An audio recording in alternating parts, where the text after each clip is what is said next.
My McLaren broke down and honestly, I could give a shit less. And in this video, I'm going to explain why. I was at a retreat in Miami with my buddy Jeremy, and 22 of his clients and a handful of them in the audience were also my clients as well. And Jeremy asked if I would give a short talk in front of the group. Now, nobody knew what I was going to talk about, but I can guarantee everyone assumed that it was going to be about sales. When in reality, I didn't really talk much about sales at all. I revealed to the group my greatest asset and my best strength, which is my mindset, which has allowed me to run laps around my competition at record pace. In this video, I break down the key principles and fundamentals of my mindset that have served me incredibly well. I also share the story of a piece breaking off of my McLaren. And it's kind of funny recording this right now. I literally have a nail in my tire that gets fixed in a couple of days. It's going to cost me $1,300 to fix. And again, I kind of just unbothered, doesn't really faze me. So sit back, take some notes, and enjoy seeing a peek behind the curtains of the mindset of a multi-seven-figure entrepreneur. How we doing, gang? Morning, sir. We doing good? A little bit of energy? Something? Woo! Yeah? All right.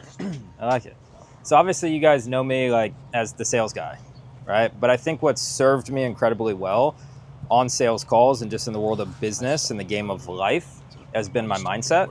And I think that that's overlooked wildly in the world of business. Like people are like, oh, I need marketing and sales, and you could have all of these things, but you see other people doing those same things, those same inputs, and they're winning on such a bigger scale.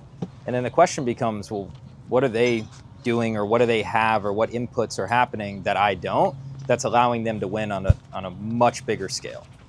And for me, what served me well has been mindset.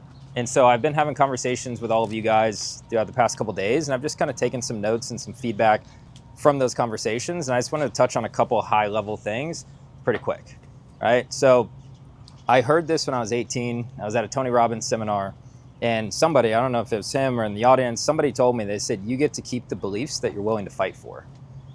And that really hit me. I said, you get to keep the beliefs that you're willing to fight for. And there's so many people that we all have beliefs, whether empowering or disempowering, every single one of us has beliefs.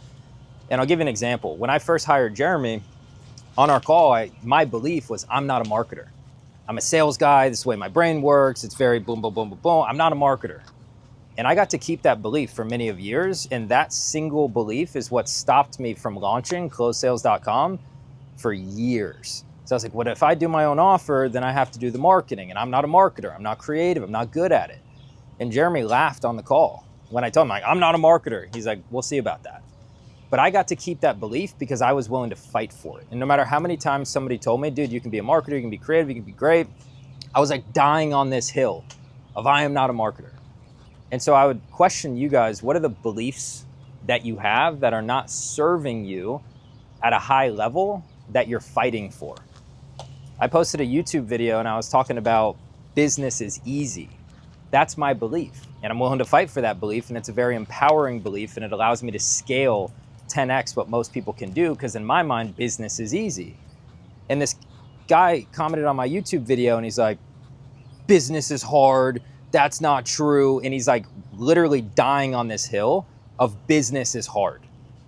And I'm going back and forth to this random person with no profile picture on my YouTube comments. And he's like, and I told him, I was like, dude, you get to keep the beliefs you're willing to fight for. And if you want to keep fighting for that, then dude, you can have it. It's okay.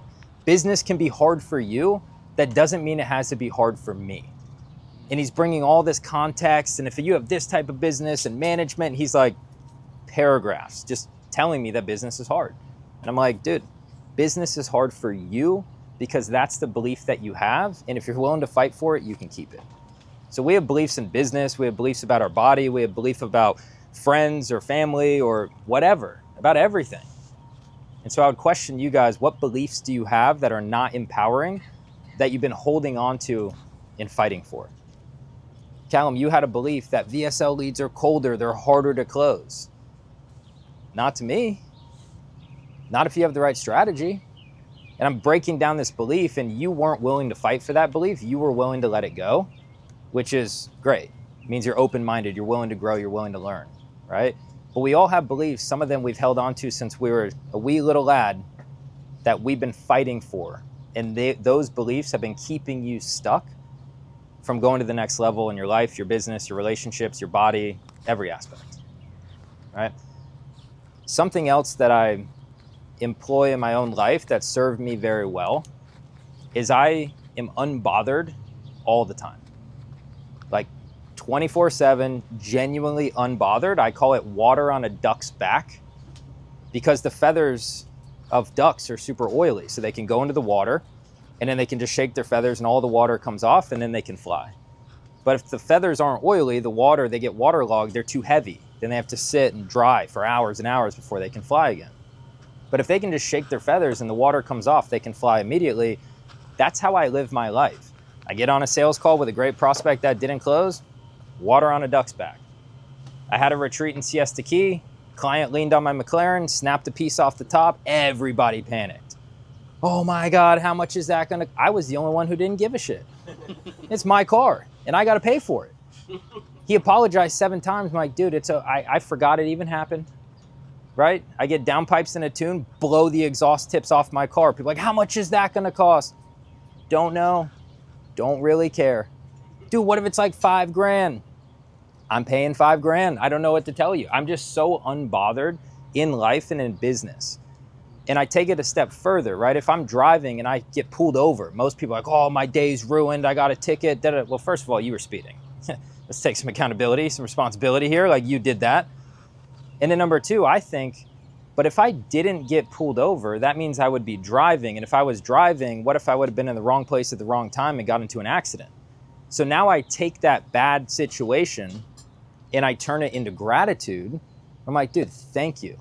Like, thank you for pulling me over. Thank you for checking me and helping me slow down because I don't know what was waiting for me down the road. So if you can become unbothered and then take it a step further to flip it to gratitude, your life is just so much better. Every single time somebody in my program is in a sales slump, it's always for the same reason. They allowed 1 bad call to turn into 2, to 3, to a bad day, into a bad week, into a bad month, into a bad quarter, and into a bad fucking life. I'm not willing to do that. I want to put every sales call, every conversation, every event in its own universe so I can learn from it. And even if it didn't go my way, okay, I'm grateful this person didn't buy. Where do I need to up-level my skill to get better so the next person does buy? But if you get off that call all pissed off and frustrated, oh, this person, man, I just want to shake them. I know I could have closed them. Well, then get better at fucking sales. You didn't close them. That's your fault, not theirs. So learn, grow, and then go close the next one. And then get into momentum. All right? Life is all about momentum. And you're either in it or you're not. But momentum is always happening. And we want momentum moving in the right direction. Right? Like if you guys haven't been in the gym in a while, hardest day to go to the gym is that first time. The first day back. And you're sore, your arms, you're walking around like a T-Rex. You're like, dude, this sucks. And then the next day sucks, but a little bit less. And the third day is a little bit less. And then by the third week, you're like, why would I not go to the gym? Just 3 weeks ago, it was a big feat, a big deal. It was hard to do, but now you're in momentum and it's easy to keep going. My best sales months were when I closed right up in the beginning of the month and I rode that momentum through the month. When I was a salesperson rather than a sales professional, my hardest months were when I started the month off slow. I started the first day, 2, 3 week without a bunch of closes. And then I was in negative momentum. Oh, we got shit leads. Oh man, it's just a down month. And I would just blame all of these external factors rather than just taking accountability of like, dude, I just need to get better. Like I almost quit the world of high ticket sales after 1 month. I went to my ex-girlfriend and I said, this industry sucks. And she looked at me and she said, the industry doesn't suck, you suck. And I said, first of all, that's fucked up. Second of all, you're right. And it was an ego thing, right? Like I had this ego, like I've never been in this industry. Why would I be so great at something I've never done, just expecting to walk through the door and be the best? Like where did that ego come from? And she checked the ego pretty hard and she was right. And then I said, you know what? I need to get better. And I did. And I did the inputs, reviewed my calls, reviewed the calls of other people on the team. And I got better over time. Everybody becomes their own worst critic. And what you say to yourself internally, 99% of that stuff, you would never say to somebody else. Like the way that you degrade yourself and talk about yourself, oh, you're stupid, you should have closed. You would never say that to a friend, a family member, a colleague, an employee, right? But you're your greatest asset. That's why when you get on an airplane and they're like, if the oxygen mask comes down, put yours on first. Because if you have no oxygen, you can't help more people. So save yourself first, and now we can go save other people. But we become our own worst critics, and we have all of these disempowering thoughts, these disempowering beliefs that are running through our mind all the time. And then we expect to show up on a sales call or show up in business and perform at a high level. Like you've been degrading yourself for the past 7 hours. You're like, all right, let me get into peak state and show up as the highest version of myself and close this guy. Like it's not gonna work.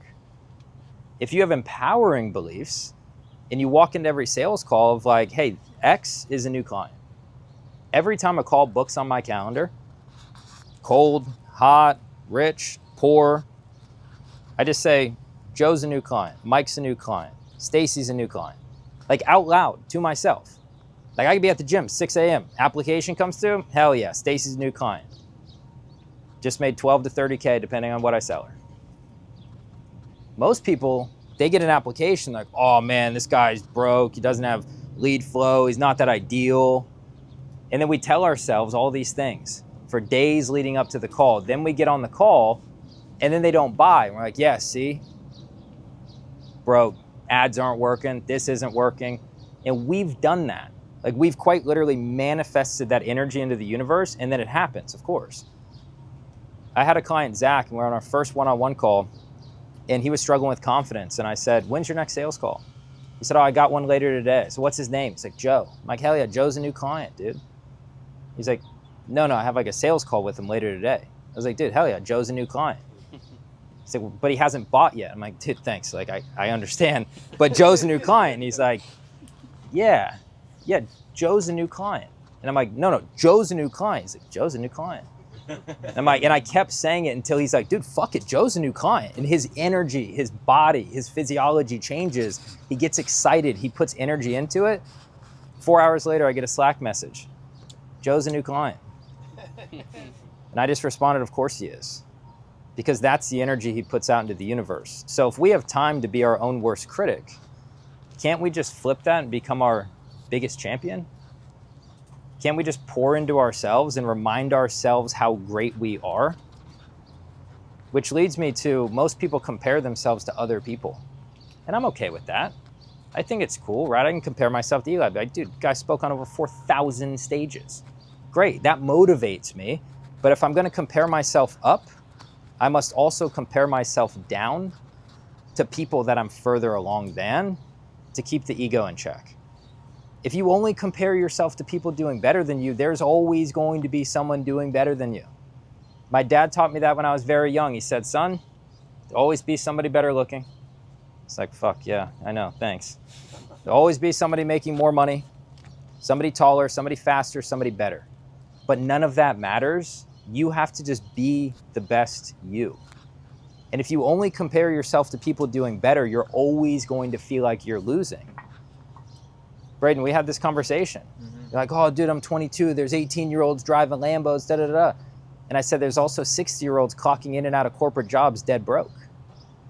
So if you're going to compare yourself to people doing better, make sure you check your ego and remind yourself of how good you're doing, because there's always going to be people doing worse. And the way that I look at life, I don't think people are above or below people. I think life is a continuum, and there's people who are just further down the track. And a lot of these people that you're comparing yourself to, they've just done it for so much longer. It's not that they're smarter. It's not that they're better. They've just been punched in the face far more times than you. And we're like, yeah, but he's good at sales. I should be good at sales. Go sit on 7,000 one-to-one high-ticket sales calls then. Then you'll know what I know. Go eat shit for 5 years for 7,000 hours, and then you'll have earned the right to be where I'm at and know what I know. I'm further down the track because I've just done it for longer. Doesn't mean I'm better. Doesn't mean I'm smarter. I'm just further this way because I've been in the trenches eating shit for longer. So compare up. That should motivate you. but also compare down, which should humble you and remind you of how far you've come and how great you actually are. Because you guys are all great. You're God's highest form of creation. You can do, have, and be anything you want in this life. But if you spend 24 hours a day, oh, he's better, they make more money, their ads are more profitable, you never get anywhere. You just feel like shit. It's making sense so far? Yeah. So I learned this when I was young. I don't remember where. It's called the law of increase. And what it means very simply is you leave everyone and everything just a little bit better than you found it. And all of this ties back to mindset, gratitude, right? Like if I go to a restaurant, service is terrible, food's terrible. I'm thinking law of increase. How do I leave this situation better than I found it? I've been to restaurants with the worst food and the worst service, no attention from the server, doesn't seem like she wants to be there, and I'll tip her $500. Not say a word to her, just write it on the check and leave. Did she earn the 500 from the service I got? No. But I'm sure that there's a reason the service is bad. Maybe she had a family member die on the way to work and she's just out of sorts. And I can't just judge her on the 1 hour at dinner, but I have to leave her better than I found her. It could be as small as picking up a piece of trash on your way in and throwing it away. It doesn't have to be some immaculate thing where we're spending millions of dollars to improve the world. It can be very small. But if you leave everyone and everything better than you found it, and if we all did that, the world would be a much better place. And you'll feel much better about yourself because now you have things to be proud of yourself for. If you're comparing yourself up, you're not taking the time to be proud of yourself for what you've done and how far you've come. But if you can just keep making things a little bit better, now you have something to be proud of. You can hold your head high. Be like, look, I didn't close that prospect, but I know damn well he's better now that I've spoken with him than he was before I met him. And I put an Instagram reel up. If you get on a call with me, you win no matter what. You buy my program, I change your life. You don't buy my program, but I've given you a firm enough kick in the ass where you're now motivated to go change your life. And if you don't hire me, that's cool. I'm abundant. I'm not worried about it. But I need to make sure I've kicked you in the ass hard enough where you go hire someone, because with the numbers you just told me, you need help. Like, these numbers aren't good. Doesn't have to be me, but go find someone or something to help you. I've literally had people come back to me years later and be like, dude, thank you for that conversation. And I'm like, who are you? I've had 7,000 of these. I don't remember them all. And if you didn't buy, I definitely don't remember. They're like, dude, we had a sales call. I'll run into people at events. Dude, we had a sales call back in 2021, dude. You told me, and they were like reciting word for word what I told them. I'm like, it sounds like something I'd say. And I took that, and then boom, they have this trajectory of change that they were able to make from that one conversation on a Zoom call with me 4 or 5 years ago. So if we can leave everyone and everything better than we found it, we feel really good.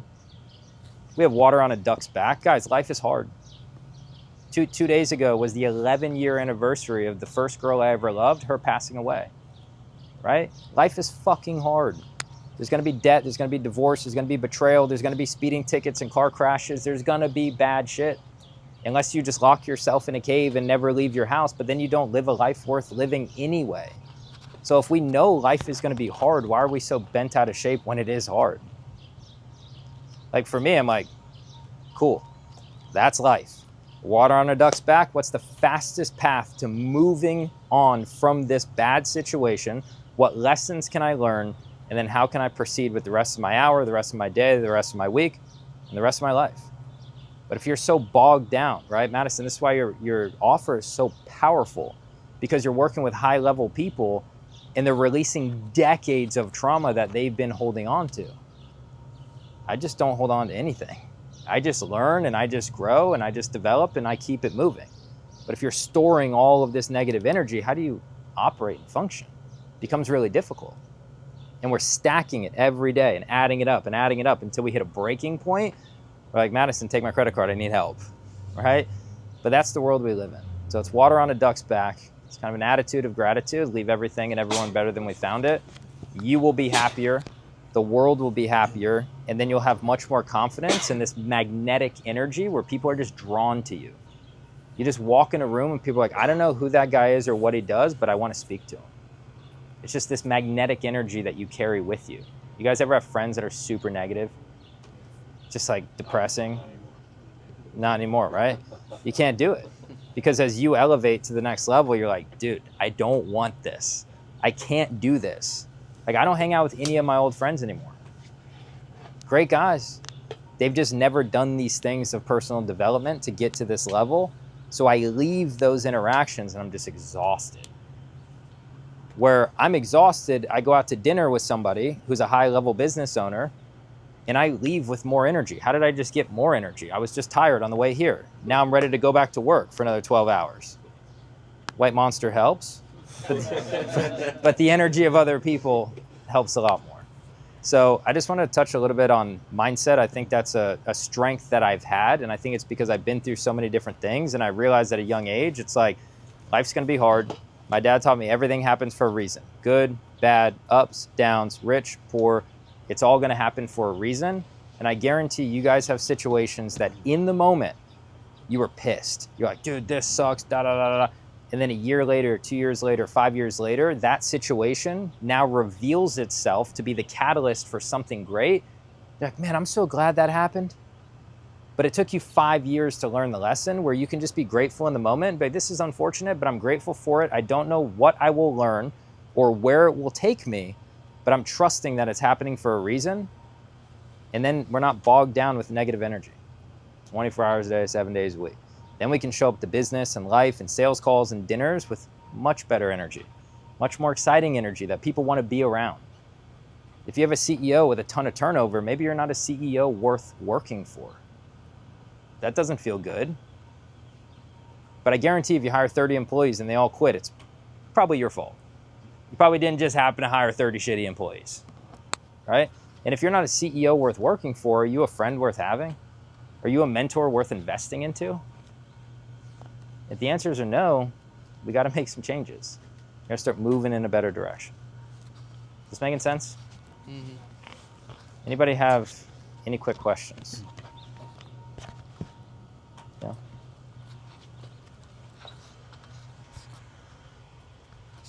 First of all, thank you for this. How do you continue to stay in a place where you're seeking more and more? Like, how do you not get comfortable? It's a good question, because it happens. That's why my Stripe account is record-breaking month, comfortability. Record-breaking month, like Jeremy drew my Stripe account on the board yesterday. It's like identical, right? And so I have to think of something that's going to push me to the next level. So if we just keep it simple, we talk about money, right? At first, it's like, okay, I need to pay off this divorce, building a house I can't afford, have a bunch of debt. Like, I need to make enough money to like just get back to ground zero, like level, right? And then it was like, okay, I've had this McLaren on my wall for 5 years. Like, that's the next thing. And it's a very selfish endeavor. I didn't buy that for anybody but me. Had it on my wall for 5 years. So that was the next endeavor. Then I got the McLaren and I was like, why am I working so hard? Like, what am I doing? And then I had to think of the next goal, which was I want to get my brother out of corporate America so he can work for me full time, make more money than he's ever made, have more freedom, spend more time with his family.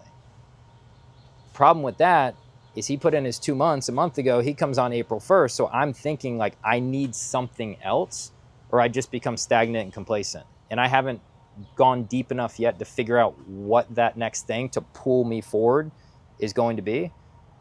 But the sooner I find it, the better. Because the longer it takes, the more lag time I have. Right? So I keep setting these big kind of audacious goals. And then once I get close to hitting it, got to start thinking of the next one. And the more money you make, the more selfless you become. Like at first it's like, dude, I'm just trying to live. Like I'm trying to not die because I'm starving because I can't eat because I need money. Right? And then you start doing that, you get a baseline, and then you make some selfish purchases. Most of the time, people buy a watch or a car or whatever. And then you're like, all right, I need something bigger. I need something to pull me forward. Because the bigger your why, the easier the how. If you don't have a reason why, you just don't. So you got to think of what's that next thing. And that's why I'm so obsessed with client success. Because money gets so boring, so quick. Like it's not, like it's cool for like a couple days. You're like, dude, sick. That's why so many people that sell their companies become depressed because they don't have that next thing. And they're like, what am I doing? I got $100 million in cash in the bank, but like, what? I don't have fulfillment anymore. When my clients are like, dude, I'm just not fulfilled building my business. I'm like, that's because you hired so many CSMs. You're not in your business anymore. You're not helping anybody anymore. Why don't you just take on one one-on-one client? Triple your price, take on one one-on-one client, and you'll have all of that fulfillment of helping people again, and you'll be happy. All right, so it's like games that you play with yourself to set these next goals, work towards them, and then find the next and the next and the next.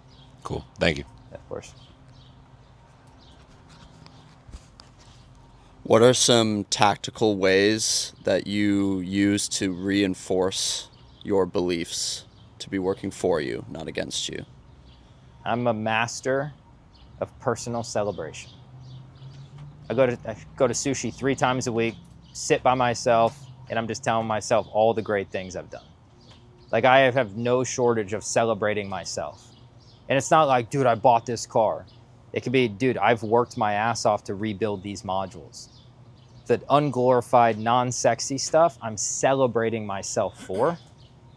Where most people don't celebrate themselves unless they do some crazy thing. They like climb Everest and they're like, I did it. It's like, dude, I celebrate everything.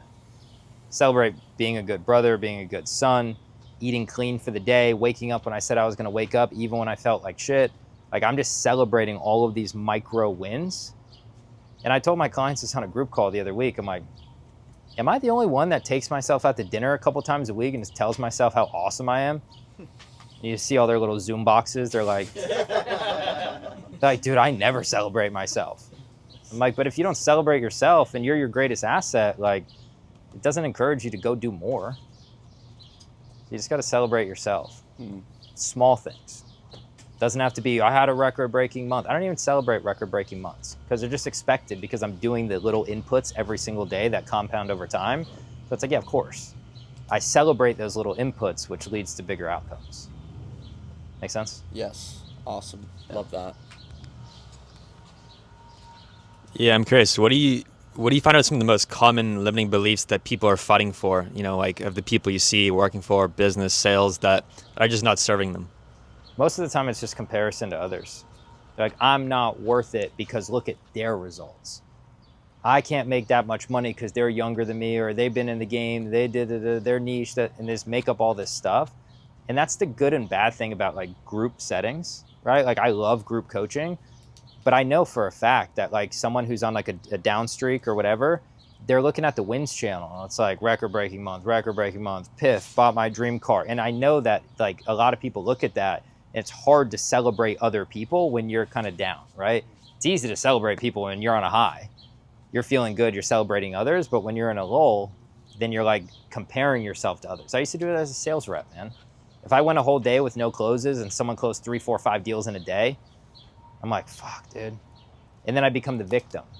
Dude, they got better leads. I'm looking in the CRM. I'm like, where did these leads come from? Da, da, da. And I'm like, and then like one day I was like, what am I doing, dude? Like, I'm like deep in the CRM, backtracking where the leads came from, how they got in their calendar and not mine. Was this a referral from the CEO? And it's like all of these limiting beliefs of just being a victim, where it's like, maybe you didn't close today because you're not good enough. Maybe you didn't have the skill today. Maybe you didn't show up with the right energy today. So how can I turn inward, get better, and then grow? But people have crazy limiting beliefs. You know, in your line of work, dude, I've heard the craziest limiting beliefs. And a lot of it stems from when you're a little kid.